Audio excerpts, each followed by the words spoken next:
Good morning, good afternoon, good evening, whatever time you are watching this. Hello, I am Pastor Amy, and today I am bringing you a sermon from John, chapter 16, verse 33. Today we're going to be talking about peace, and that's where we're going to start. So we're starting in John chapter 16, verse 33. And I am reading out of an NIV, and this is what it says. I have said these things to you, that in me you may have peace. In the world you will have tribulation, but take heart, I have overcome the world. This was the final words that Jesus spoke to his disciples before he was arrested. And I preach this during Advent, and this would be something more, I guess, along the lines around Easter, but I find this verse to be really important and very precious, because this is really about the peace that Jesus was offering his disciples, the peace that Jesus offers us every day. So, Martin Luther wrote a letter to Philip Melanchthon, and I apologize if I mispronounced that name, but he wrote saying this about this verse. He said, "Such a saying as this is worth to be carried from Rome to Jerusalem upon one's knees." So this was something that was extremely precious. This was something that was important, and it was something that Jesus was trying to get across to the disciples. So let's break this down, what he was saying. He says, "The things I have spoken to you." So basically what he's doing, he's summarizing the purpose of this long talk in chapter 16 that he had with the disciples. He's trying to give them some reassurance. He's trying to give them some peace. He's trying to give them some kind of comfort, because he knew what was coming. He knew the days ahead would be extremely difficult for them. So he was trying to give them some of this comfort. And then he goes in to say that in me you will, let me rephrase that. I am sorry. That in me you may have peace. Jesus was offering peace to his disciples. He made the offer during this most unlikely time. Because as we know the story goes, at that very moment, excuse me, I've got little wispies, and it's itching my nose, so I apologize. Things aren't perfect when we do these things. Sorry, people. So let's get back to where I was saying here. So that in me you may have peace. So at this very moment, when Jesus was talking to his disciples, we know the story. Judas was meeting with Jesus' enemies to plot his arrest, right? Jesus knew he was going to be arrested.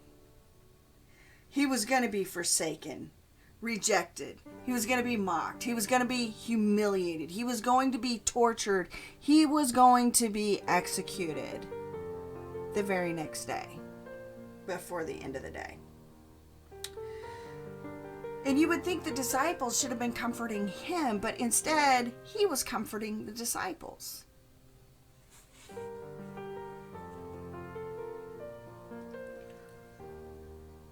And yet he was trying to offer them this peace. Jesus did not promise peace. He offered it. He said, "You may have peace." There are people that follow Jesus, and yet they deny this. They deny themselves this peace. Because we gain peace, Jesus offered, by finding it in him. Again, he said, that in me you may have peace. We don't find it anyplace else, but we find it in him. Jesus made the way to peace with God.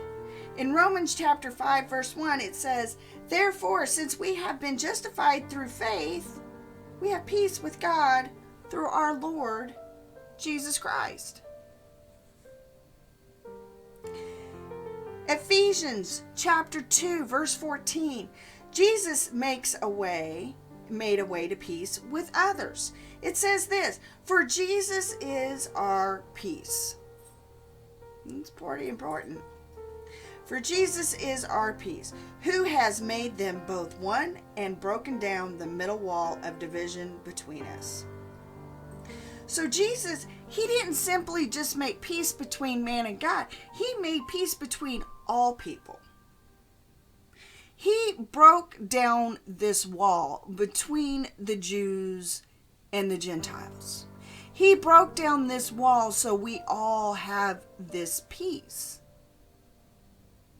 And that's what's so important here. That we all have this peace. Jesus broke down this wall. We know that the Jews and the Gentiles were as far apart as two groups of people could be. They did not like each other. They did not trust each other. They downright hated each other. But Jesus brought this peace. So when we think about this during Advent season, this is a season of anticipation, of celebration. Jesus' birth. Thing was, Jesus' birth was not miraculous. It was a normal birth. But what he did bring is he brought peace to all people. That was one of the things that he brought. And it was offered. So why do we deny this? I go back to this. Why do we deny it? What's happening here? And then Jesus goes on to say this. He says, in this world, you will have tribulation. Let's look at Matthew chapter 11, verse 30. Jesus tells us to take his yoke. It will be easy, and that burden will be light. But nowhere does it promise that there will not be any trouble. There will not be any struggle. There will not be any tribulation from the fallen world in which we live. Jesus made the promise of tribulation. Peace was offered. Tribulation was promised. Because he said, you may have peace. And then he goes, but you will have tribulation.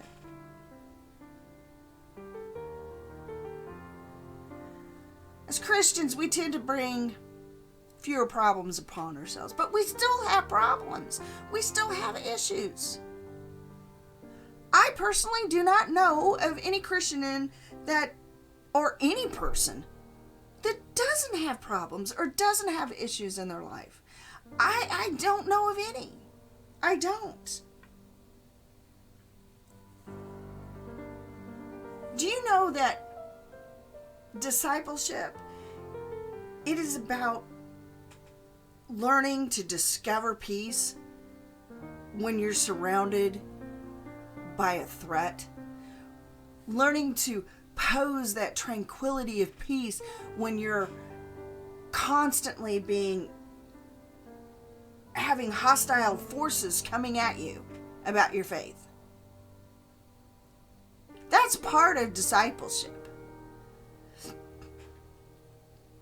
When I go out to disciple, when I go out to talk to people, I always say, and I know I am, I always ask the Lord, I said, Lord, I give me wisdom, give me knowledge, and give me peace.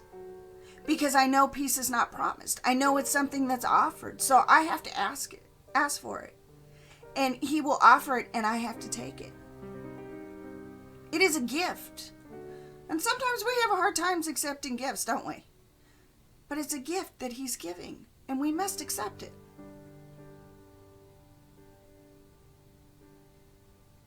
But Jesus went on to say, he said, take heart. And this is the only place I believe in that is mentioned in John, where it says take heart. Take heart also, I believe in Greek, it means courage. And if you look in Matthew chapter 14, verse 27, it says, but Jesus immediately said to them, take courage, it is I. Don't be afraid. This was the attitude that Jesus was seeking from his disciples during the storm in Galilee. He was seeking them to take heart. Don't be afraid. Have this tranquility of peace. In Acts chapter 23, verse 11, it goes on and it says, the following night the Lord stood near Paul and said, take courage. As you have testified about me in Jerusalem, so you must also testify in Rome. This was the word that was given by the Lord to Paul while he was in Jerusalem, when he was surrounded by his enemies. Again, take courage. Have this peace, this tranquility of peace.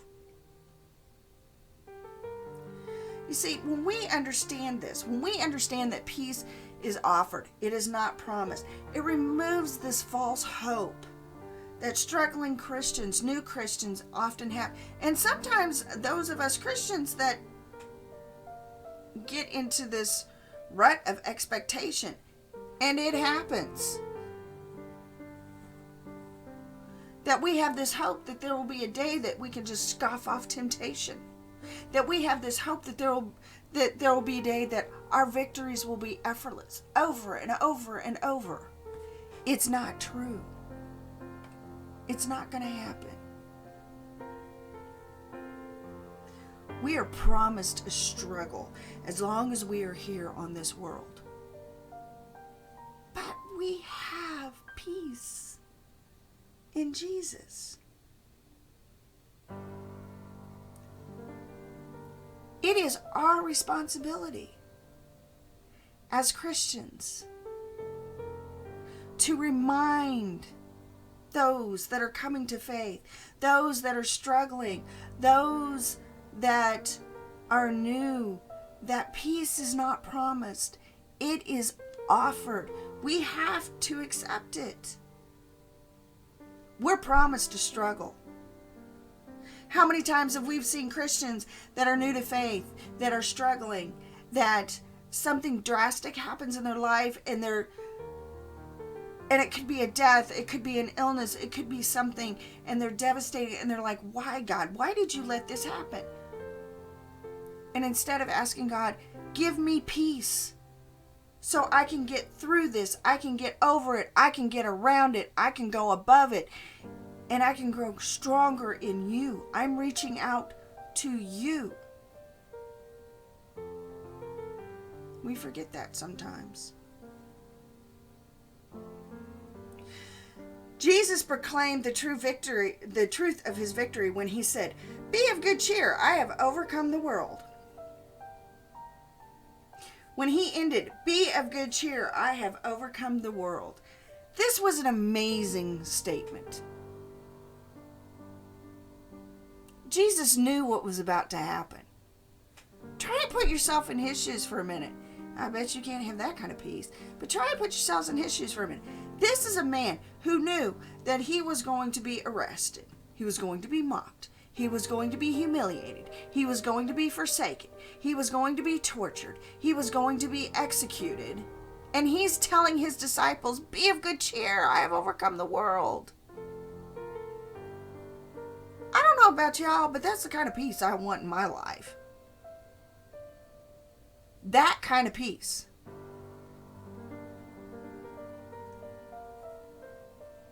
Listen, Judas, the religious authorities, Pontius Pilate, the soldiers, the crowds, death, and the grave.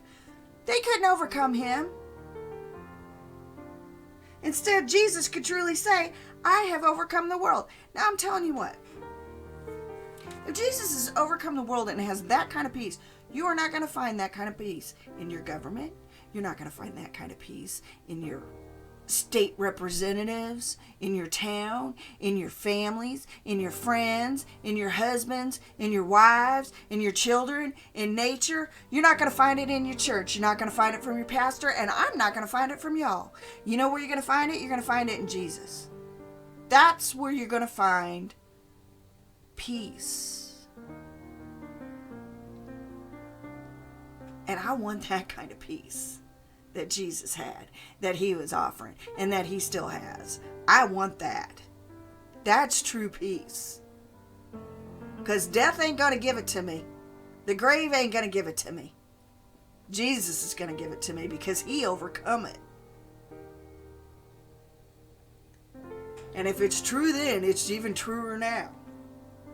And that is true peace, people. Jesus wanted to comfort and strengthen his disciples. He spoke of his victory, not of theirs, because Jesus knew his victory would be theirs.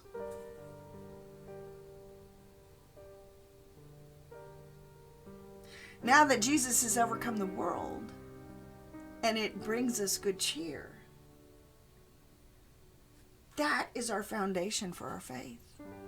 That is our foundation for our peace. That is the foundation. Jesus overcame the world, and that is our foundation.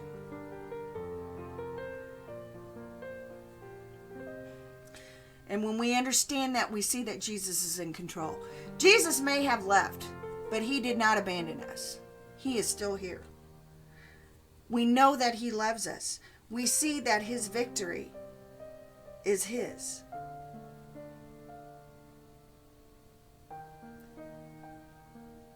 Despite the circumstances that's going on in our world today,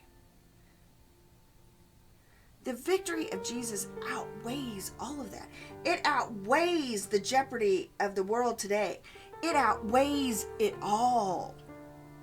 It outweighs the COVID. It outweighs the sickness. It outweighs everything. And we can have peace through him because it's offered. It is up to us to accept it.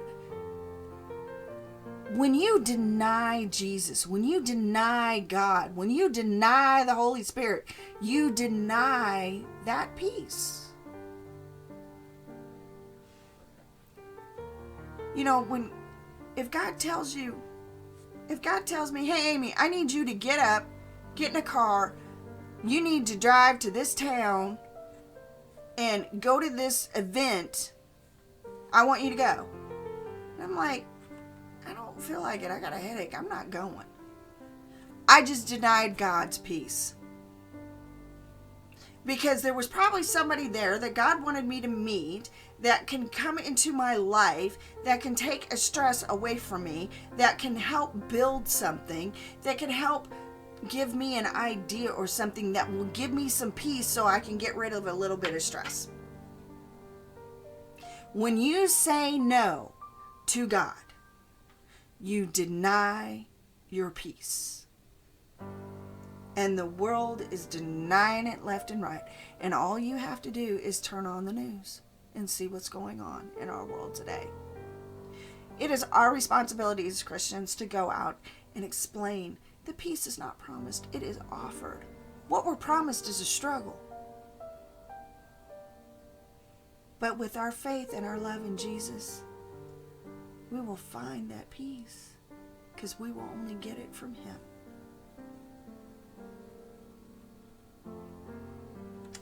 This week, I pray for you. I pray that you go find peace this week and you find it in Jesus. Don't find it in anybody else. You find it in God. Don't deny him this week. Say yes so you can experience that peace that he's offering to you. I hope you have a beautiful week. Celebrate this Advent season. Celebrate everything. Be safe. And I will talk to you soon. Bye.